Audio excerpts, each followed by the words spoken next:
कल बिस्मिल्लाह बाग से एक फोन आया था कि उत्तराखंड के कुछ भिखारी बम्बई में भीख मांग करके वापस मालेगांव बिस्मिल्लाह बाग आए हैं और यहाँ एक बिस्सी के अंदर वो लोग जो है ठहरे। उस सिलसिले में पवारवाड़ी पुलिस स्टेशन के पीआई गुलाब राव पाटिल को मैंने फ़ोन किया और फ़ोन करने के बाद जो है उनको मैंने ये बात बताई। उन्होंने एम्बुलेंस से मंगवा करके उनको सिविल हॉस्पिटल भेजा। सिविल हॉस्पिटल में किसी नर्स ने उनको सरसरी चेक करके वापस भेज दिया, जबकि उनके बारे में बुखार के, गले की तकलीफ के और इसी तरह जो है कोरोना वायरस से मुतासिर लोगों के जो असरात होते हैं वो दिख रहे थे। और फिर रात में जो है डिलीवरी के 2 केसेस थे, आज सुबह 2 केसेस थे, डायलिसिस के 2 केसेस थे।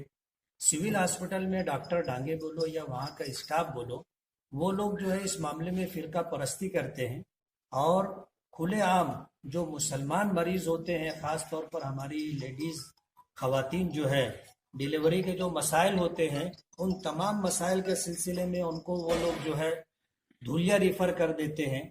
आज देश को प्राइम मिनिस्टर ने लॉकडाउन कर दिया है। ज़िला वाइज जो है पूरा ज़िला जो है उसको सील कर दिया गया है।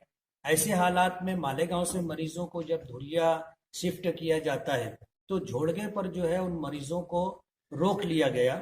और इस सिलसिले के अंदर हमें ये खबर मिली कि प्रोफेसर रिजवान साहब के मकान पर रात में 2 बजे फायरिंग करने वालों में जो मास्टरमाइंड था, माजी आमदार शेख रशीद का छोटा भाई, शेख आसिफ का चचा खलील दादा, उसको जो है गैर कानूनी तरीके से सिविल हॉस्पिटल में डॉक्टर डांगे ने छुपा करके रखा है।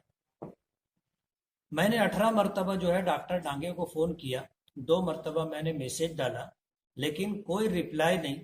और 1 मरतबा जब फ़ोन उठाया तो उसके असिस्टेंट ने फ़ोन उठाया। उससे मैंने कहा कि तुम मेरी बात कराओ और अगर तुम बात नहीं कराओगे तो मैं हॉस्पिटल आ रहा हूँ, लेकिन उसने बात नहीं कराई।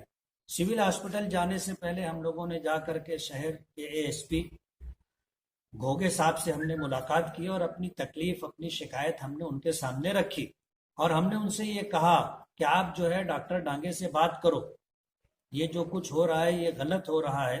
तो उन्होंने कहा कि मैं बाद में बात करूंगा। तो मैंने एसपी साहब से कहा कि आप अगर बात नहीं करोगे तो मैं खुद हॉस्पिटल जाऊंगा और वहां जाने के बाद जो होगा आपको पता चलेगा। हम लोग वहां जा कर के बात करना चाहते थे, लेकिन डॉक्टर डांगे, हम लोग 4 आदमी थे और हम लोग जब वहां पर पहुंचे तो डॉक्टर डांगे ने जिन लोगों को ठेके पे रखा है और कुछ गुंडों को जो पाल करके रखा है, जिनका हॉस्पिटल से कोई ताल्लुक नहीं है, ऐसे लोग जो है उनकी ऑफिस में घुस करके आए। उनको हमने बाहर निकाल करके बात करने की बातचीत की, लेकिन वहां पर जिस तरह की हंगामा आराई, मानधन पर रहने वाले और डॉक्टर डांगे के पाले हुए गुंडे लोगों ने जो हरकत की, उसके पेश नज़र वहां पर हमारी हुज्जत बकबक हुई। और फिर वहां के दूसरे डॉक्टरों को और हद्दी के पीआई को मैंने अपने मोबाइल के ज़रिए से ये बात बताई कि मैंने इनको 18 मरतबा कॉल किया है और 2 मरतबा मैंने इनको मैसेज दिया है, लेकिन किसी सूरत में भी इन्होंने कोई जवाब नहीं दिया।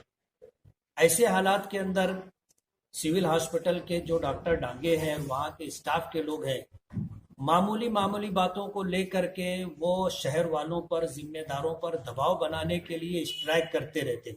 शहर में वाडिया दवाखाना भी है और शहर के अंदर अली अकबर हॉस्पिटल भी है और भी बहुत सारे हॉस्पिटल है। कहीं का कोई स्टाफ वहां कभी स्ट्राइक नहीं करता, लेकिन इनकी तरफ से बार बार स्ट्राइक होता रहता है और एहलियान शहर पर दबाव बनाने की कोशिश होती है। डॉक्टर डांगे रिटायर हो चुका है, बार बार जो है ये अपना मुद्दत बाढ़ करवा के लाता है और यहाँ तमाम जो है मरीजों का इस्तेसाल किया जा रहा है। छोटे छोटी बीमारी के सिलसिले में लोग जाते हैं तो उनको जो है धुलिया रेफर किया जाता है। आज पूरा जिला लॉकडाउन है। ऐसे हालात में भी ये जो है मरीजों को धुलिया ट्रांसफर करने की बात करते हैं और जब उनसे फोन पर बात करने की कोशिश की जाती है तो ये फोन उठाने के लिए तैयार नहीं है।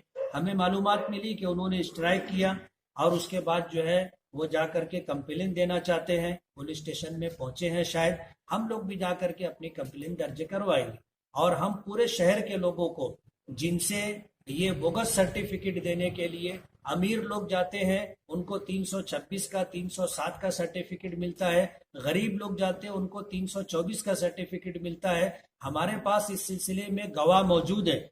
हम उन तमाम लोगों को ले करके जाएंगे कि ये लोगों से कितना कितना पैसा लेते हैं, और पैसा लेने के बाद भी जो है कितने ऐसे लोग हैं जिनको इन्होंने आज तक सर्टिफिकेट दिया नहीं।